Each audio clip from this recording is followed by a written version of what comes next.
Welcome to Gregorian. I'm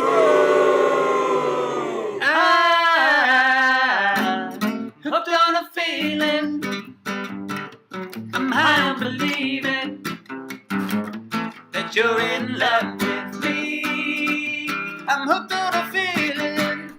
Hello, I am Groot. Hi, I'm Rocket. This is going to be an interesting podcast, seems though. Welcome to this slightly different episode of Gregorian Chat. Yes. This is more just like Gregorian banter today. We said that we would do a rebuttal video to a recent video by the one and only Brendan Malone. That's right. Left Great Foot Catholic Media. man, Left Foot Media.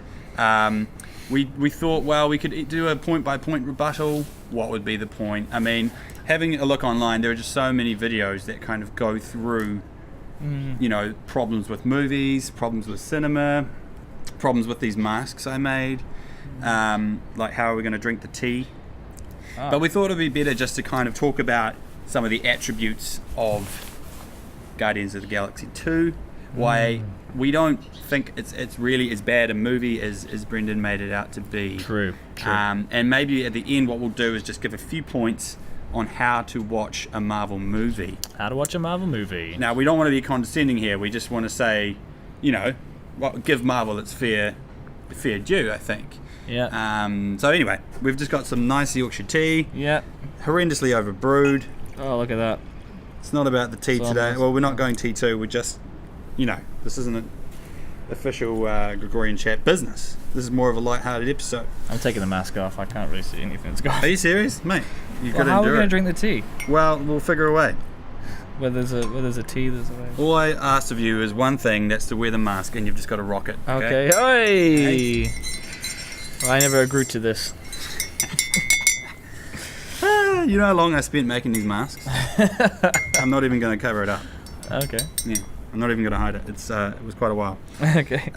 Let's try drinking tea through... No, it's not going to work. Anyway, so, going on, Guardians of the Galaxy 2. I saw it last week. Very good movie, yes. Yeah. I didn't... before anything else, I'd like to just say, I'm not a die-hard Marvel fan. Mm-hmm.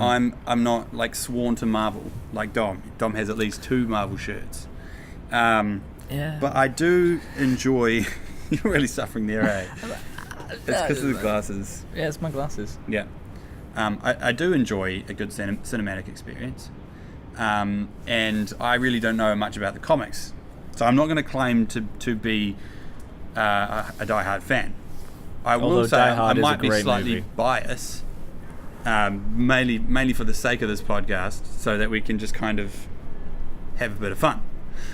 Also, we're not movie critics, and we're not even going to claim to be. So we're not going to be approaching this from a movie critic point of view. True.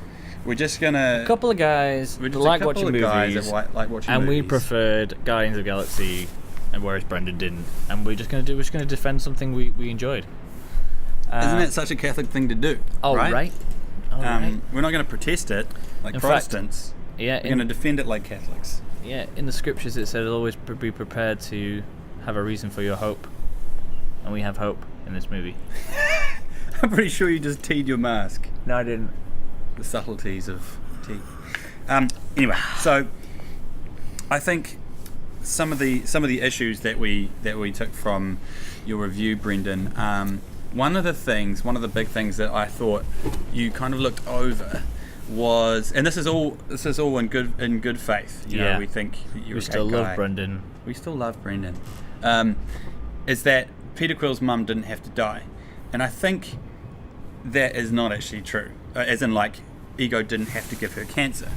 And I know when you first find that out, it's kind of like, oh man, what? Like, okay, I might have been able to see it coming, but it would have been useless for him to do that. Just think about the situation. What does Ego want to do? His plan, the expansion, he calls it, is to conquer the universe. Yeah. The way he's going to do that is by making love to a whole bunch of creatures from different planets, having offspring with those people, and then using those little plants, and using the offspring to power those plants to take over that planet. Exactly. What he needs Peter to do is to separate from the life he grew up with. He needs to separate from his attachment to other people. He needs to separate from his attachment to the world that he grew up on, that he was born on and grew up on for a while. And his mother. And his mother is a huge part of that. In fact, his mother is like, you know, the crux of his emotional existence, I would argue. The fact that he, you know, that's his mixtapes, you know, his whole being is around his mother.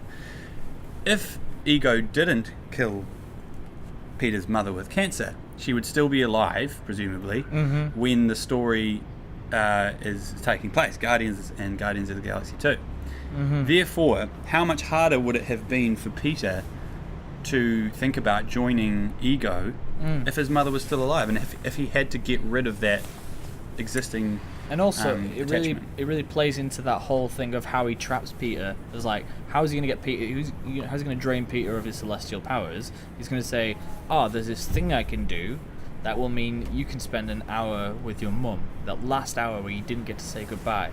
And that's exactly what Peter's been looking for, because he's had this guilt of like how he didn't engage with it, and it's like, if it, you know, any Isn't that kid. Brendan's plot point? Well, this is how he traps Peter. If he hadn't killed his mum, Gotcha. then he wouldn't be able to say, "Oh, I can give you 1 hour with your mum again." And so, like, if his mum was still alive, it's like Peter like, "Well, I guess I'm going back to Earth. See you later." Yeah. So that was just one thing I thought. I just personally, I didn't think it was a completely throwaway plot point. I thought it had purpose, and I thought, yeah, it was dark, but it wasn't insanely dark. You know, like. Yeah. He could have just killed her. Yeah. You know, with like a gun or a sword or whatever. Or would it have been worse if he accidentally gave her radiation and she died anyway, which was what a lot of people were hypothesizing. So, anyway, that was just one thing. What was another thing?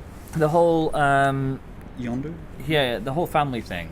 So, you talked about like how every character has a family problem. It's like, well, there's only like 3 people really. There's like Peter, obviously, with his dad, which was always expected because we were going to find that out anyway.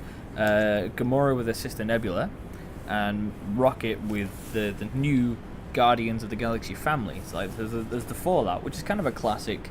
I feel like it's a classic sequel to any like kind of family movie. What are you doing? I'm just seeing if the tongues could make. Anyway, I thought it was a very typical and could have been a very cheesy storyline, but I felt they did it actually really well. They made a kind of the family has come together through a trial. That's how the Guardians make friends. That's how they get this connection, but then they solidify that familyness through another greater trial where they actually have an internal problem, because otherwise it's just a cheap coming together. You see that with Avengers too. You know, they come together. Woohoo! We're Avengers now. That doesn't mean that they have to be united. And you see that divide with Civil War. Yeah. The whole idea is that exactly. And when you see the videos of the Marvel writers and producers, and they say what we wanted to do was divide them, so that gave the story a bit more context for coming together for Infinity War. Yeah. And then we have the Gamora system, which it could seem like a random storyline, maybe to break up the rest of the movie. But we have to remember that this isn't just a standalone movie. This isn't even just a trilogy. This is about the Infinity Wars. It's about something a lot bigger. And it's about leading towards a climax. And Nebula's going to play a role in that, and Gamora's going to play a role in that, and they needed to have some sort of reconnection and closure of their relationship, which was very, very dodgy. So that in the later movies it can be grown upon. Yeah, I think another thing that you said in terms of the trailers and how they ruined the movie. Well, you know, like, and you were kind of saying with the joke. There was a joke where something came and hit somebody, and you knew that was going to happen, and therefore it ruined that joke in the movie. The thing with a trailer is like the job of it, right, is to say, we're going to make a movie, especially if it's a trailer for a second movie, you know, one in a sequel or a trilogy, then you'd say, okay, well, you want to show people in that trailer that they're going to get a taste for what they enjoyed in the first one. Okay, and a huge part of that in Guardians of the Galaxy is the humor. Yeah. And so, therefore, you're going to have to show some humor in the trailer. True. Now, let's just say any joke that you put in there to show that there's humour, right, is then going to be, by necessity, ruined for the movie itself. True. So I don't quite know what you were expecting from a trailer.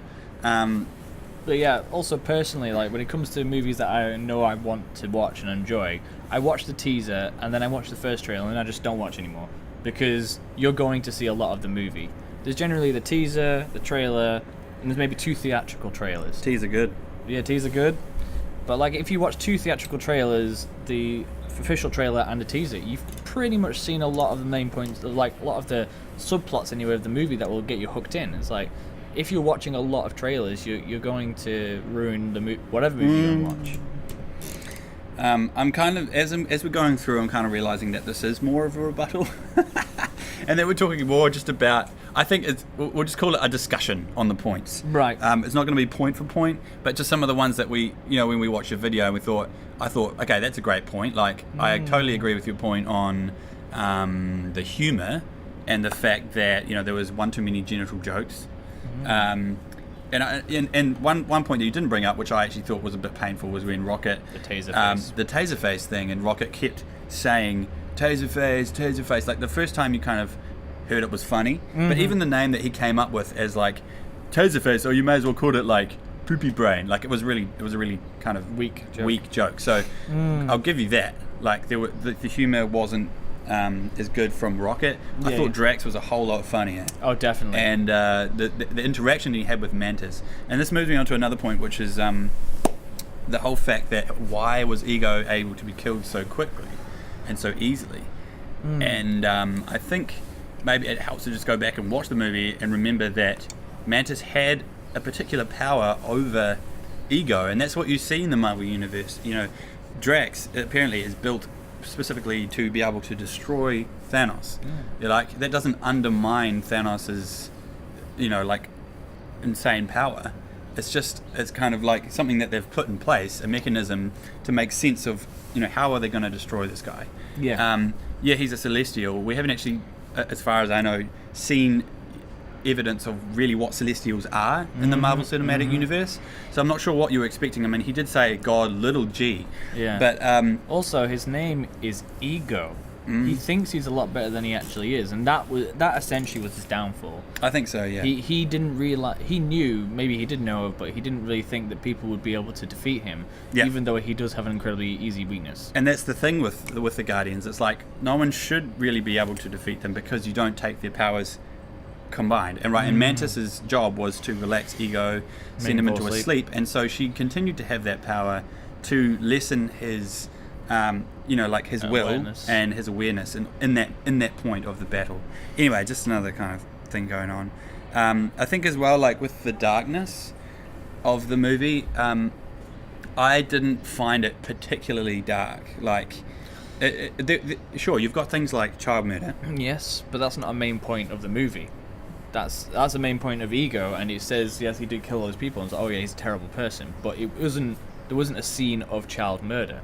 No. There wasn't a whole storyline where Ego caught a child and you saw him get murdered. It's like that's what he's done in the past in order to.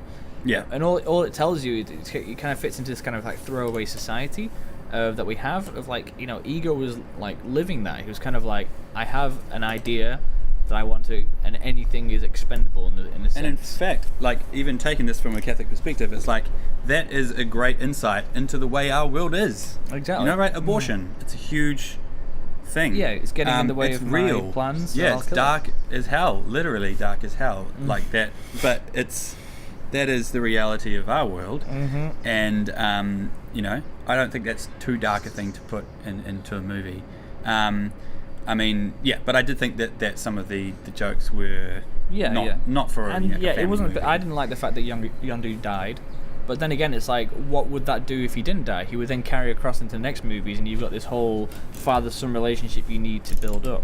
Well, I think in Brendan's version of the movie, Yondu ends up dying anyway, but I think it was just the way that you constructed it was a bit different. And I personally think, when I watched it, I thought Yondu actually made quite a few sacrifices within their cinematic presentation of his character. He, his whole crew mutinied. His ship was destroyed for the most part, he ends up dying ultimately. And I know maybe you didn't feel that at that point where he dies, you had built up enough emotional connection between Peter and Yondu. But the thing is, you can't look for just explicit interaction between those two characters. Yes. You kind of got to look for the context around what they've been doing in their separate and also, times and places. Yeah, and also, like, it's a reality. It's like, you know, Peter Quill experienced as much of Yondu as we did, in a sense of kind of like, sometimes you do just find out how amazing someone is as they died, you know? To say that, like... And the fact of them dying, Yeah, so it's kind of like, oh wow, in fact, the whole time Peter was with Yondu, the second he found out that he was going to kill him, he's like, actually no, I'm going to keep this kid and I'm going to raise him as my own. And the whole reason that the crew mutinied, because he was always too easy on Peter. He looked at him as a son. Well, you only find that out later, and it's, you know, yeah, it's a bit rubbish that we didn't have a development of that, but, you know, neither did Peter or any of the other characters. That's right. So maybe we should go on to, you know, how to watch a Marvel movie. How do we watch one? From what we think, how should you watch one? So what's the first point, Dom? Top 5 tips is remember the Catholic perspective. So in our last video, we talked about how Marvel is more Catholic than DC. And by that, what we meant is they are all parts, all pointing to a bigger thing. So you can take all the movies on their own, and they're good movies.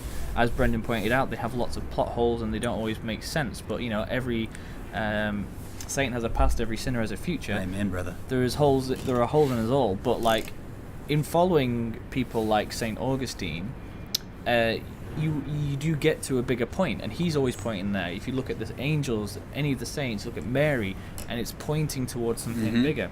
So when you're watching each movie, be it Captain America, Thor, Guardians of the Galaxy, remember it's like, this isn't the movie. This is the appendix. This is what's going to inform the actual movie that they want. Brilliant. Point number 2, expect Marvel to be Marvel.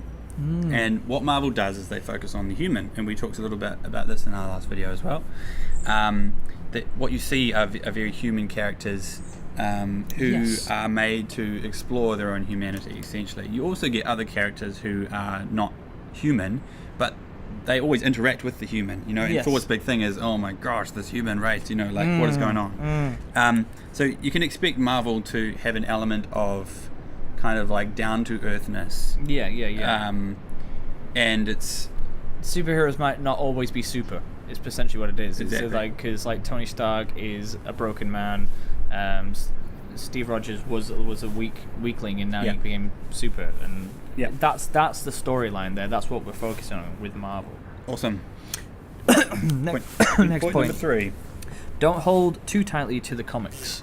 Something that has happened in comic book history is there's always separate universes within the comic book world. Like, for example, in Batman, there is a storyline where Batman and the Joker are Bruce Wayne's parents, and Bruce Wayne was a kid got shot instead of the parents, and that's a whole other storyline, and it's just legitimate and it still has the same characteristics of Batman, the same characteristics of Joker, but there's a different connection there. This is the cinematic universe. This isn't the comic book world. So what it's doing is it's taking the stories, like in Iron Man 3 with the Extremis. It doesn't go into detail into Extremis because what they're developing is the character of Tony Stark. Exactly. Point number 4, realize the limits of a movie. I mean, and this, you might say this is a really broad stroke, but you've got to realize that this is a movie. You've got 2 hours to kind of do something with. This will feed in as well to the point that, you know, Marvel is not always going to explain everything in one movie. But, you know, things like detailed explanations, they're not always going to be present. You know, you might have to think about it after the movie, which is what we're doing. So, you know, give a little breathing room for these movies. Yes. And last point. Be aware of the film that you're going to watch. Exactly. It's kind of all these points pulled together into one. This is a Marvel movie. It's about humans. It's all humanity of the hero. And like, in terms of the apocalyptic thing, like, why do they always have to get so apocalyptic in their endings and their supervillains? It's like, they're the guardians of the galaxy. That's their job. It's a bigger picture. Like, they're supposed to be guarding the galaxy, so it's always going to be an epic finish. And they're going to be battling Thanos, a Titan, the most powerful thing that ever exists. It's Exactly. like how can we limit this down to one city? Well, that's all we have time for. Thanks for listening. Keep watching. God bless. Hooked on a feeling. I'm high on believing that you're in love